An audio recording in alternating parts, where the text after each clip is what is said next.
Happy Friday, everyone. Seems like we got some good news last night, so we should be seeing each other very soon.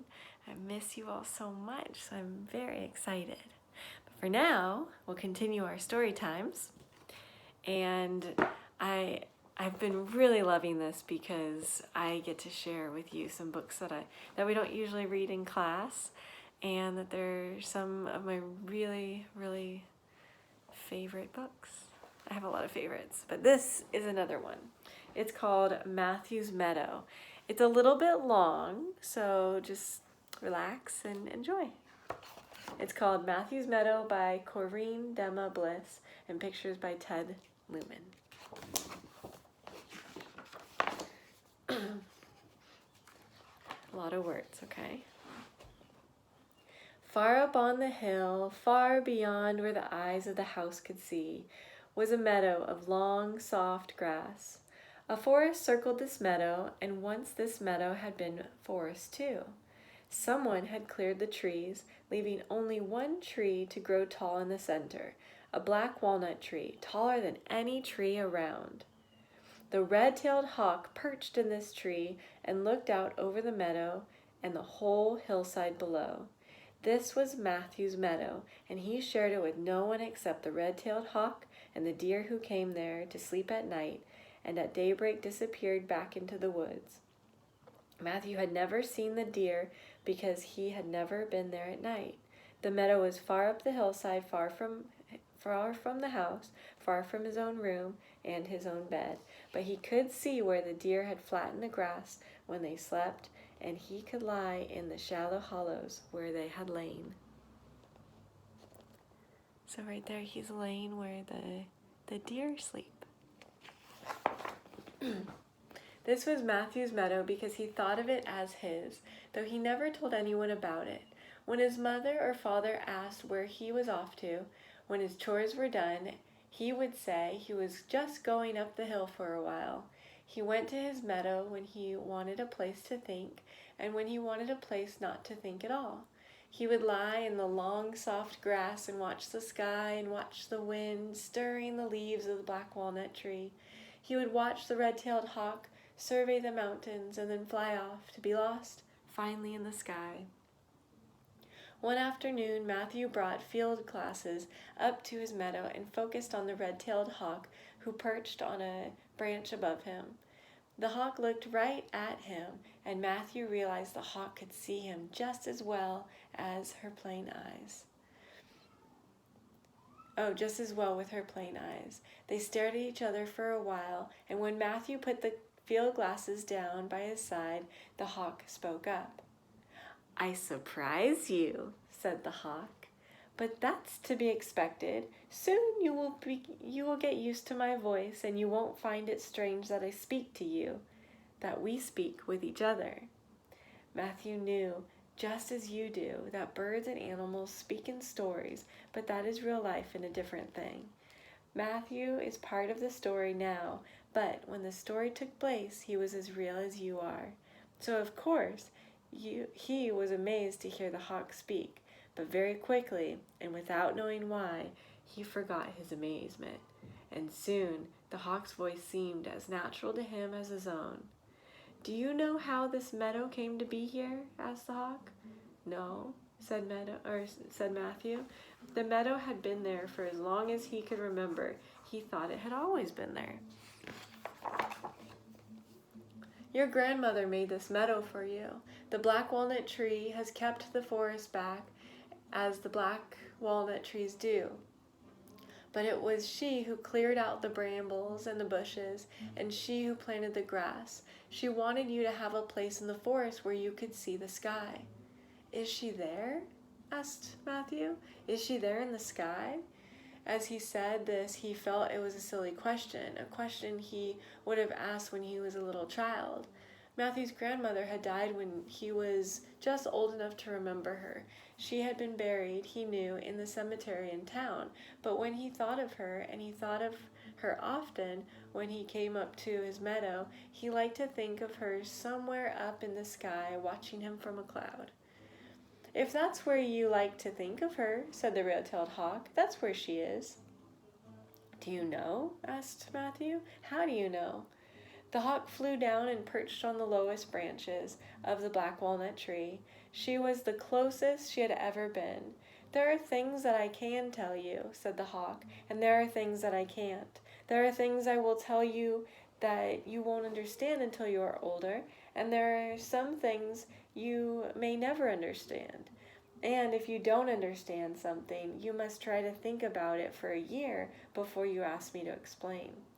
Matthew said he would. He stood up very quietly. The red-tailed hawk was preening her feathers. She looked just like a bird who could not speak, and for a moment Matthew thought the voice must have been in a dream in his mind. As if she had heard Matthew's doubts, the hawk looked down at him and asked loudly, "How old are you?" "9," said Matthew. "I just turned 9. "Can you remember today?" asked the hawk. "Can you remember to be here this day next year?" "I think so," said Matthew. "I'll try." "Go to the edge of the meadow," said the hawk, "where the blackberry bushes grow. See if they can help you." Matthew ran through the grass to the edge of the meadow where the wild blackberries grew. They had just turned a deep red to the color of crows, and they came off easily in his hand. A few days before, they had held on to the stem. "Next year," said the hawk. "Blackberry time." "Next year," repeated Matthew. "Blackberry time. Come back here next year and I'll have something to teach you. Come back here every year at blackberry time and you will learn something new. And when you are old enough to understand things for yourself, you will find a way to let your grandmother know what you learned. For the things that I will tell you all came from her." "From her?" asked Matthew. "Did you speak to her too?" "Many years ago," said the red-tailed hawk, "when you were just a baby, your grandmother carried you up here to show you to me. She was not an ordinary woman, your grandmother. She knew many special things, and she wanted you to know them too. She asked me to teach you these things as you grew older, because she knew she would not be alive to teach them to you herself." "How did she know I would talk to you?" asked Matthew. "How did she know you would make this your meadow?" asked the hawk, and she flew off, leaving her question as the answer. And now you must wonder, why did Matthew say when he came down from his meadow? Or what did Matthew say when he came down from his meadow and went back to the house? Although birds can talk to children in the real world, that's not something grown-ups would ever believe. Matthew walked down the hillside, eating blackberries, and by the time he got home, he did not remember that the hawk had spoken. He remembered what the hawk had said, but he thought they were his own words inside his head. He thought he came to know all this while he was in the meadow watching the sky by himself. Exactly a year later, when Matthew was 10, he went up to the hillside to his meadow. He brought his scythe with him. A scythe is a tool that can cut the grass really fast. You just swing it and it cuts it. He went up the hill to his meadow, to keep the meadow clear, he brought a basket too. 3 days before, the blackberries had not been quite ripe enough to pick, but this day they came off easily in his hand. As he was picking, he began to think that there was something he should remember. "Blackberry time," he said to himself. "Blackberry time." He took his half-filled basket and went to lie in the long soft grass at the foot of the black walnut tree. He lay back in the grass and looked up at the sky and watched the fat white clouds move past like floats in a parade. Then he noticed a familiar shape against the sun. When he shaded his eyes, he saw the red-tailed hawk watching him from a branch above, and he felt a burst of excitement. Now, a red-tailed hawk is a magnificent sight to see, just on its own. But Matthew knew, though he was not sure why, there was more to it than that. When the hawk spoke, he was not surprised. "Hello," said the hawk, as if he had expected Matthew to turn up. "I have a job for you to do." Matthew stood up. "Go find milkweed pod that survived the winter," said the hawk, "and bring it to me." Milkweed is a plant that monarch butterflies really love. I wonder is that what it looks like? Matthew knew that the milkweed grew at one side of the meadow. The monarch larvae lived on milkweed, and at the end of summer, the plump yellow striped caterpillars turned into pupa there, and then into butterflies that flew off for winter. The milkweed was green again. The monarchs were back. But Matthew was able to find an old pod that was still sealed, so that would be a pod, and inside the pod are the seeds. "Open it very carefully," said the hawk, "and let out just a few seeds, one at a time." Matthew cracked open the pod of the milkweed along its seam. The seeds, with their silky white threads, were packed tight, and Matthew knew they would billow out like feathers from a ripped pillow. He plucked out a few strands, and as soon as he opened his palm, the wind lifted them into the air and carried them off toward the sky. "A few more," said the hawk, "and listen to them this time." Matthew bent toward the milkweed pod and nudged a few more seeds away from the pack. They took off quickly into space. "I don't hear anything," he said to the hawk. "Try again," said the hawk. "Close off all your other senses if you have to, but open yourself to listening. Become your ears." Matthew tried again. He put his ear close to the milkweed and he thought about listening. He closed himself off from the sight of the blue sky and the fat white clouds. He closed himself off from the taste of the blackberries in his mouth and the feel of the sun on his arms. He listened as hard as he could. And then, slowly, as each seed lifted into space, he began to hear them. At first, what he heard was the sound of the wind, but the hawk told him to listen better. Matthew listened so hard, he became his ears, and soon he could hear the sound of each milkweed seed as it lost its grip in the cluster and flew off, perhaps to become a milkweed plant of its own. And each milkweed seed made a beautiful, sweet sound, like a note from a harp. "Now you know how to really listen," said the hawk. "There are things to hear that you've never thought to listen to before. Everything in nature has its own sound. Listen to things. Listen to things grow. Listen to things change. Listen to stillness. In the winter, when it snows, you'll discover that even each snowflake has its own sound." "Will I remember all of this when winter comes?" asked Matthew. "Did you remember to come here at blackberry time?" asked the hawk, and she flew off. Matthew was not surprised. He had learned that questions can be answers too. When he came down from the mountain carrying his half-filled basket, Matthew remembered what the hawk had taught him. But he did not remember that it was the hawk who had been his teacher too. He thought he had come to know these things by himself, and during the year he found that he could hear things he had never heard before.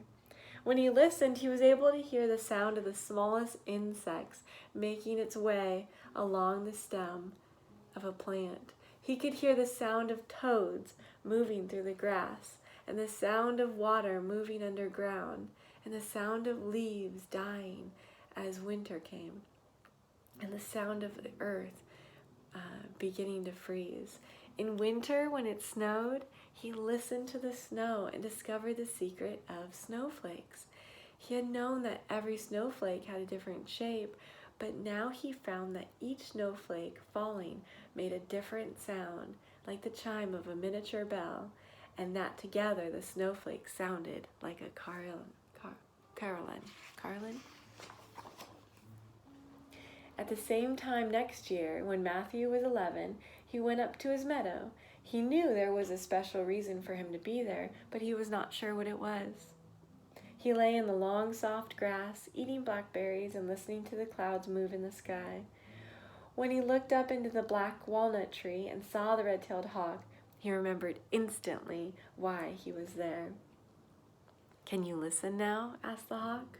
"Can you hear the smallest things?"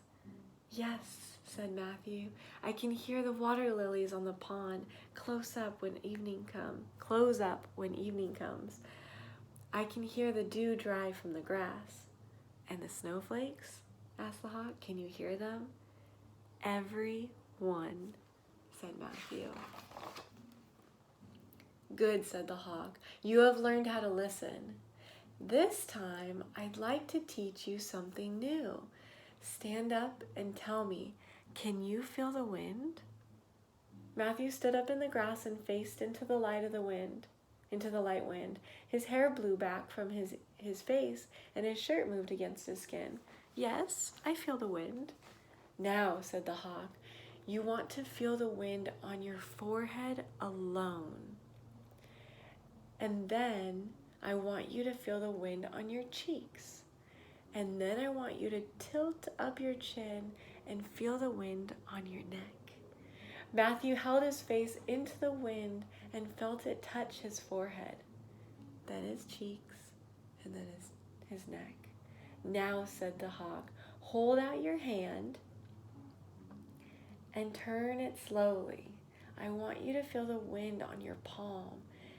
And then I want you to feel each finger in the wind one at a time.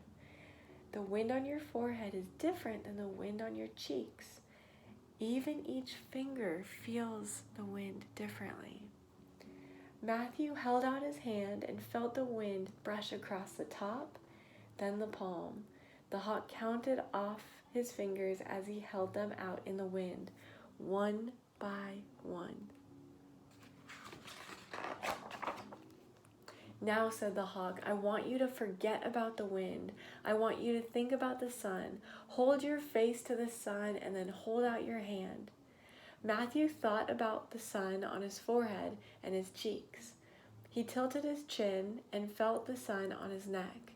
Then he turned his hand in the sun and felt it on his fingers, one by one. "Your skin is not a shell to hold all of you inside," said the hawk. "Your skin is like 1,000,000 windows, open to touch.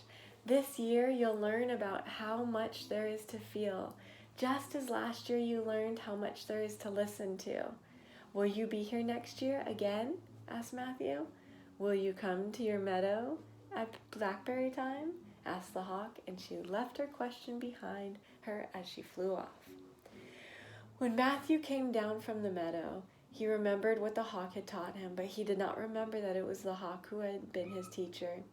He thought he had come to know these things by himself. All year long, he felt things he had never felt before. The world had a new texture for him. When he swam in the pond, he found that the water on his shoulder felt differently from the water on his belly and the water on his toes. In winter, he felt the differences between snowflakes as each one landed on his face. At night, he could feel the moonlight as it touched him and the starlight that tickled his skin. He could feel the blood chugging through his body, and he could feel the thoughts churning in his mind. For the next 4 years, just at blackberry time, Matthew came up to the meadow and found the red-tailed hawk waiting for him in the black walnut tree. And each year, the hawk taught him something new. When Matthew was 12, he learned how to smell where the deer had lain. He could smell a rainstorm far away, and he could smell the coming night. When Matthew was 13, he learned to taste all the intricacies of an apple. He could taste one blackberry from another. When Matthew was 14, the hawk taught him to notice things that were too small for him to have noticed before, and to take in things that had been too big. He could observe the habits of mice and comprehend the curvature of the earth. The hawk taught him how to watch for changes that had been too slow for him to see before, like the erosion of the mountains, and to watch movements that passed too quickly for him, like the beating of hummingbirds' wings. His eyes could follow the progress of the stone that he sent skipping across the surface of the pond as if it were in a slow motion. When Matthew was 15, the hawk showed him that the eyes inside his mind, his memory, and his imagination saw more than the eyes of his face, and the hawk taught him how to use those eyes together. So when Matthew looked at a leaf where he could see its underside as well. So when Matthew looked at a leaf, he could see the underside as well. And he could see with his memory what the leaf had looked like before it had unfolded into green. When it was first formed, tightly wrapped. And with the help of his imagination, he could see it as it would become, turning its hot orange in the fall, exhausting itself in color, and then falling brown and brittle to the ground. The hawk taught him that his memory could store all his senses as well, so that in addition to seeing, he could feel and smell, the taste and hear what he wanted to, right in his mind. All of these things he learned from the hawk, but he did not remember that it was the hawk who had taught him. He thought that he had come to learn these things in his meadow on his own. When Matthew was 16, he went up to the meadow at blackberry time, just as he had done the 7 years before. As Matthew had gotten older, the hawk had gotten older too. She seemed smaller to Matthew, just as the meadow seemed smaller, and the black walnut tree seemed smaller. Only the sky had changed. It was just as immense, just as far away, just as elusive as the life before him before he had been born. Matthew lay on his back in the long, soft grass and looked up at the red-tailed hawk. And although he did not remember to expect it, when the hawk began to speak, he was not surprised. The hawk's voice was weaker than it had ever been, and Matthew stood up to hear her better. "Now," said the hawk, "your 5 senses are fully awake. You know all the secrets that your grandmother asked me to reveal to you. You are 16. You are on the brink of becoming a man. Today, I want to tell you about one last thing, something that comes from me, something that will help you in the years ahead." Matthew suddenly felt sadness move through his body. He heard in his mind a coming farewell. Farewell means goodbye. "I wish you could speak to my grandmother now," said Matthew. "I wish you could tell her that I learned what she wanted me to learn. I wish you could thank her for me." "That," said the hawk, "is something you'll have to do yourself." "How can I?" asked Matthew. "When you were a little child," said the hawk, "all kinds of things seemed possible. As you got older and wiser, learned more and more about the boundaries of your world, and you got more and more used to thinking within those boundaries, the unknown is simply the not yet known." Most people look for solutions within the known. If this is something you want to do, you think it is impossible. I want you to look outside the known, not within it. I want you to learn to think beyond your thoughts. Matthew had always listened unquestionably to the red-tailed hawk, but he was older now. Although it was not the first time that the hawk's ideas had puzzled him, it was the first time he spoke. "You've always talked in riddles," said Matthew. "Although I never remember you were my teacher, in time what you said made sense. Now I don't understand you at all." How long did I ask you to think about the things I said? A year, said Matthew, and in a year I learned. What I told you today is much harder to understand, said the hawk. 10 times harder. So it'll take you 10 times as long. Put it away in a back pocket of your mind and take it out now and then and turn it over when you have a chance. And in 10 years, come back to your meadow. In 10 years, began Matthew.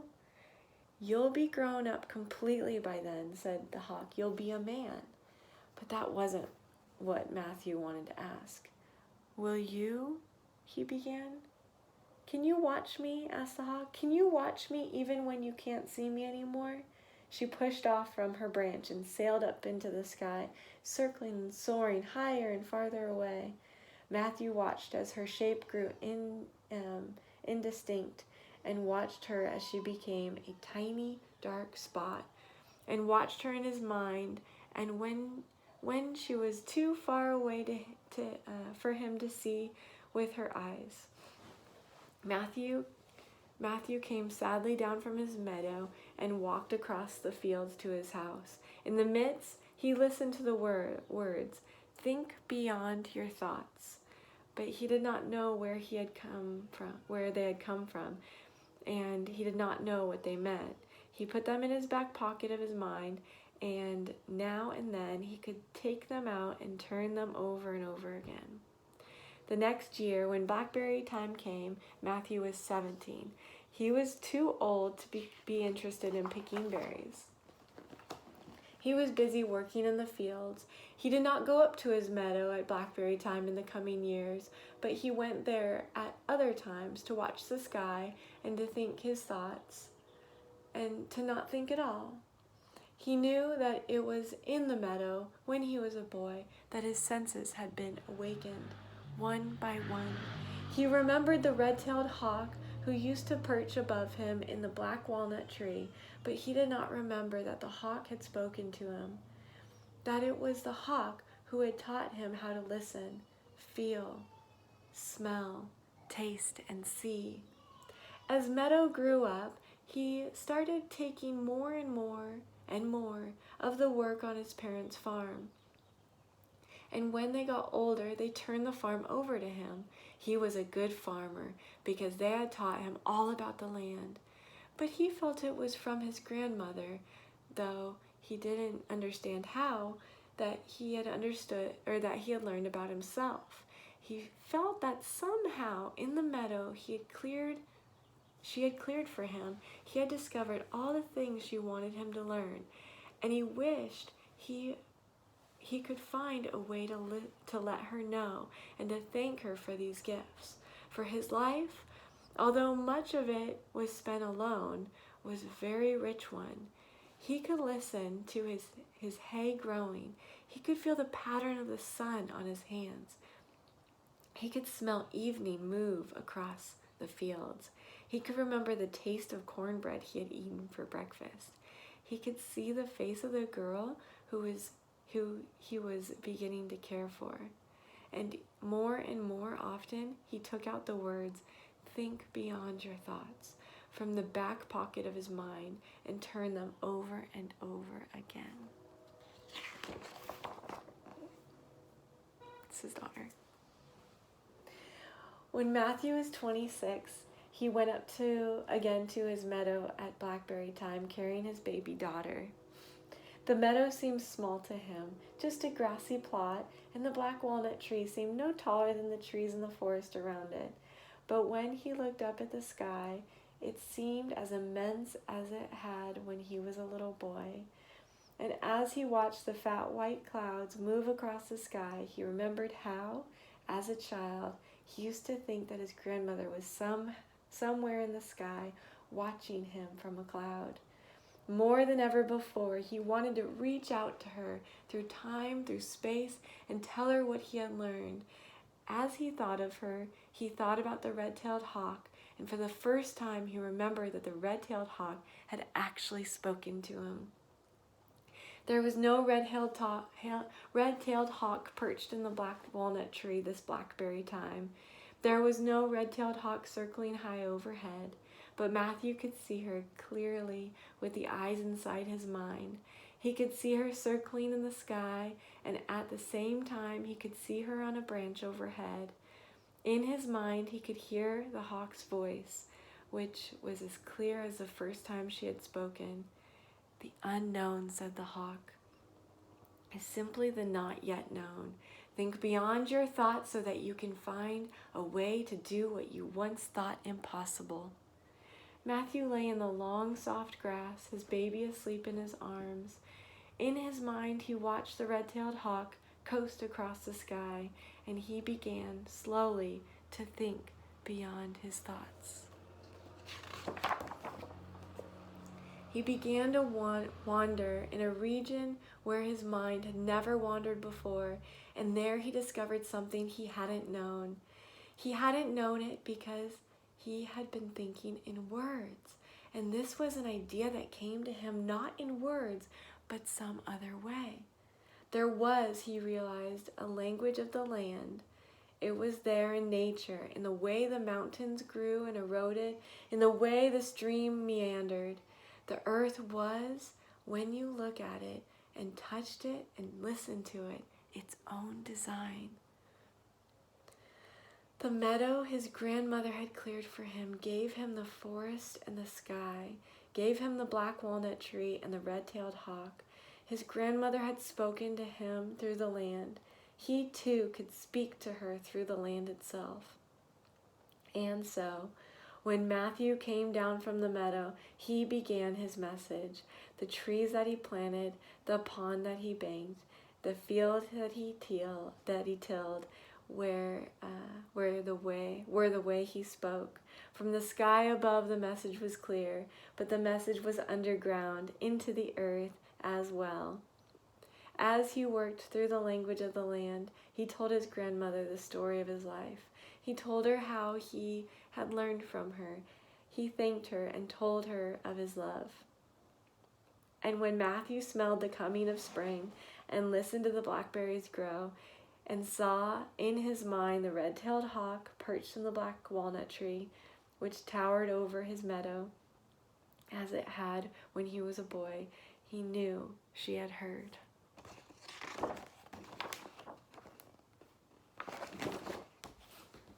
Okay, that was a really long story, but I hope you really enjoyed it. I hope you think about it. Listen to the story again and again. You can buy it too and read it over and over. It's extremely touching and potentially life-changing. I hope we can all learn something from this and how to be more connected to the earth, and just more present in our life. This is a really good time to learn that presence, because it's extremely powerful. I love you all. I hope you have a wonderful day.